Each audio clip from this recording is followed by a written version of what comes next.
Hey guys, Darren here. A really quick one. I know your GAT is tomorrow, but I received a very special request from Kevin. Kevin has been a long-time supporter of the channel, and he asked me whether I could write a writing task 2 for you guys and to share with you guys how to approach this section and just how to write a good piece. And of course, I did my best and wrote one. And your writing task 2 may be a little different to mine, but fundamentally I think it looks the same, so hopefully this will help you guys out. Just a bit of background, if this is your first time seeing me, I graduated in 2020 with an ATAR of 99.95, and my GAT scores improved vastly from year 11 to year 12, and my year 12 GAT scores were 48, 50, and 50. Anyway, let's jump into the writing piece. So the piece I selected was the 2017 GAT writing task 2, and for writing task 2, if this is your first time seeing it, essentially you get a couple quotes, and you don't have to answer to all of them, but they sort of give you the general gist of what your writing should be about. And from these, you can build your contention and also incorporate these in your writing as well. So the 4 quotes for 2017 were: most communication these days is just meaningless noise. The ability to communicate meaningfully is what separates humans from other animals. We are lucky to live in a world where there are many tools to help us communicate with one another. And finally, the way we communicate determines the quality of our lives.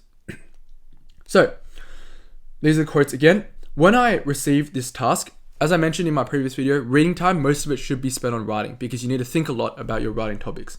So here I essentially read each one and I think about what it's trying to say. What's the contention of each point? And then I sort of evaluate which ones I will incorporate into my piece. So most communication these days is just meaningless noise. As I noted down here, I thought it was a pretty good point. And I think a bit about what I can write about if there's like a bit of juice for me to use in my writing. And here I thought about, social media is a good example because a lot of it is a bit meaningless. And the second quote, the ability to communicate meaningfully is what separates humans from other animals.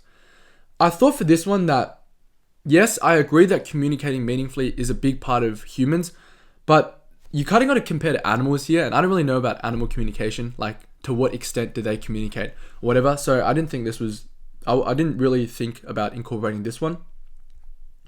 The third one, we are lucky to live in a world where there are many tools to help us communicate with one another.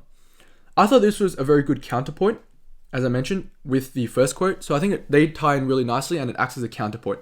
So yes, communication is very lucky and we are fortunate to be able to communicate with so many people, but at the same time, a lot of it is meaningless noise. I thought that was a good counterpoint.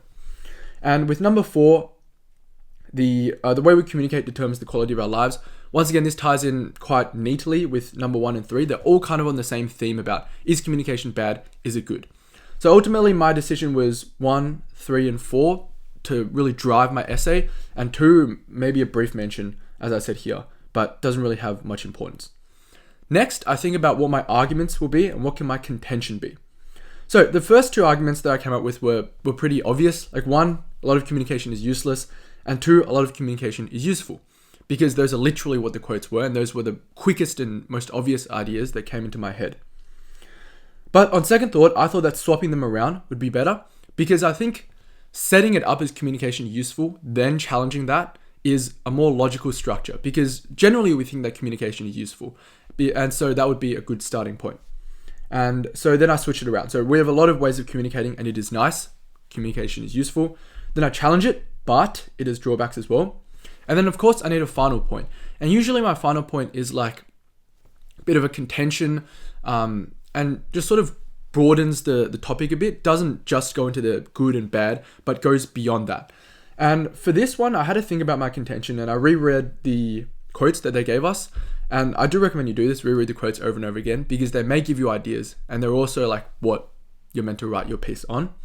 The way we communicate determines the quality of our lives. I thought this was an interesting point where I move beyond the good and the bad, but say that we need to be in control of how we communicate with one another. So that became my third point. So yeah, some final point perhaps about having balanced communication. Oh, by the way, I'll share this Google Doc with you guys in the comments as well. And I'll make some like comments on it after this video. All right, so then I got into writing and just some general writing structures with your intro, some broad statements at the start just to introduce the topic, and then my 3 signposts, 3 BPs, and then a conclusion. So a pretty standard essay structure.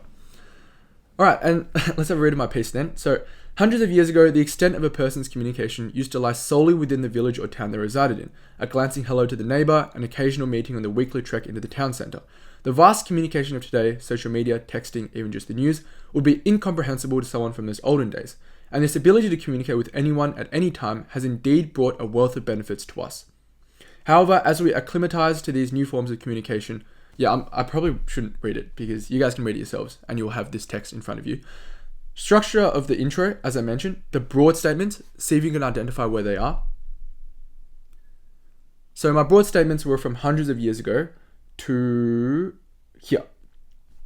So that's just me giving a bit of intro, a little bit, I guess a little poetic, but just trying to make it sound nice and to introduce the main ideas of my topic. And then I have my signpost. So signpost for paragraph 1, it's useful. Signpost for paragraph 2, it's not useful. Signpost for paragraph 3, that it's not important, or we can't control whether it's good or bad because it's going to keep cropping up. But it's how we communicate that's important. That was my third point. Great. All right, let's move on to my first body paragraph then. So important structure points with your body paragraphs. You want to have a topic sentence. Sometimes you can expand upon your topic sentence, but within your body paragraph, you don't want each sentence to be just like a new point and unrelated to one another. You kind of want to have like mini points and mini signposts within your body paragraph. So I'll show you what I mean by that. So topic sentence, our connectivity has undeniably been enhanced by improvements in communication. Most obviously, we can speak to people who were previously inaccessible to us. And then I spend a bit of time on that, talking about how we can communicate with people we couldn't communicate with earlier. And that goes to about here. So that's all me expanding upon that. Then I move into a new subpoint, which is not only is the distance of communication increased, so that was the previous subpoint, but the ways of communication have diversified as well. And then I mentioned Instagram, Facebook, Snapchat, TikTok. So those are my two subpoints, and it's really important that you have your ideas grouped well like this, so it's more coherent. Then you feel like you're building an argument, and the examiner feels that, rather than just like a bunch of random words and sentences strung together. So you can have a read of that yourself. Any questions, drop them below. Next, paragraph 2. So here I'm talking about that there is an argument to be made that communication is not that useful in some aspects. And so here I talked about how some new applications are not as useful as the past. And that goes till about here.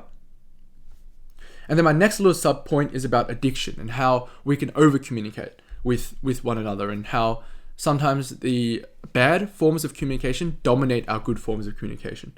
So that was this point up to here.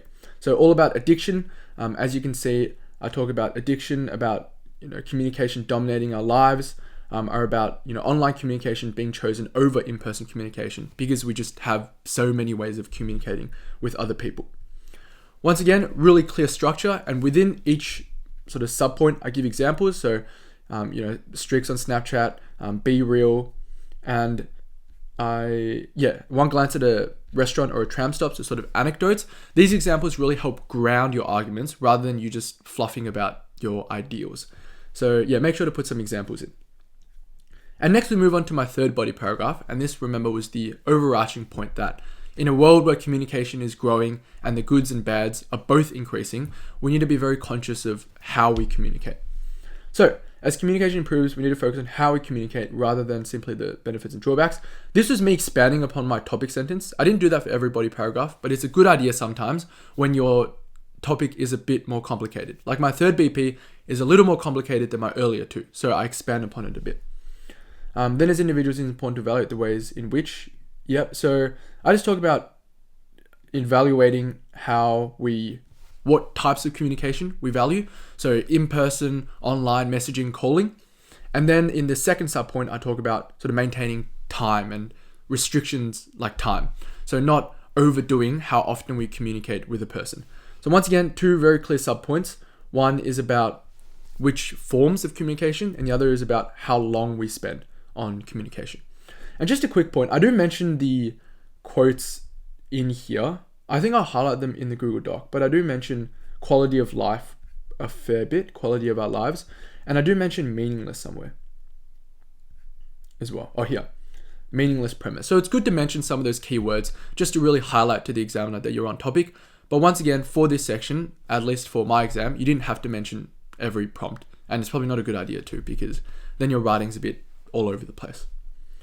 Finally, we move into my conclusion. Conclusion, I never really liked concluding or like summarizing because it's a bit repetitive. I'm more like focusing on my third BP and the overall contention because that's the interesting point and like the where have we gone to after this entire essay kind of point.